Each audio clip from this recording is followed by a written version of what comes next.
ভাইজান, একটা জিনিস কথা হলো যে আমরা কিন্তু আসলে দুনিয়ার সব কিছু দেখা আমাদের পক্ষে সম্ভব না, দেখতে আমরা পারিও না। সেক্ষেত্রে আমার ভাইয়েরা যারা বাইরে যান, বিভিন্ন দেশে যান, যারা ভিডিও করেন, তারা বিভিন্ন দেশ থেকে যখন ভিডিওটা করে পাঠায় আমরা দেখতে পাই। কিন্তু সেক্ষেত্রে কিন্তু আমরা কিন্তু ভিডিও না করলে কিন্তু আমরা দেখতে পারি না। যেমন এখন আসছে এদিকে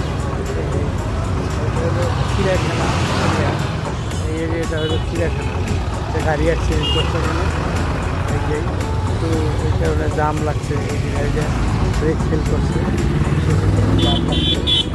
এই যে চিড়িয়াখানার এরিয়া এটা, ভাইয়েরা বোনেরা একটু সাপোর্ট করবেন প্লিজ আমাকে। এটা হলো এই চিড়িয়াখানার একটা ভিডিও পরিবার, দেখতে পাবেন, আপনাদেরকে বুঝতে পারবেন, সৌন্দর্য উপভোগ করতে পারবেন। হলো কমেন্টের মাধ্যমে আপনারা জানাবেন প্লিজ ভাইয়েরা বোনেরা। আসসালামু আলাইকুম। সেক্ষেত্রে একটা ভিডিও করলাম, আপনারা ভিডিওটা কেমন হলো কমেন্টের মাধ্যমে জানাবেন। আসসালামু আলাইকুম। আসসালামু আলাইকুম। আসলে এই যে একটা জিনিস হলো ঘুরে ঘুরে একটা জিনিস দেখানো, এটাও কিন্তু একটা আনন্দের বিষয়। কারণ এই যে দেখেন জিনিসটা আপনাদেরকে ঘুরে ঘুরে দেখেন, এটা একটা আনন্দের বিষয়। হলো রেলওয়ের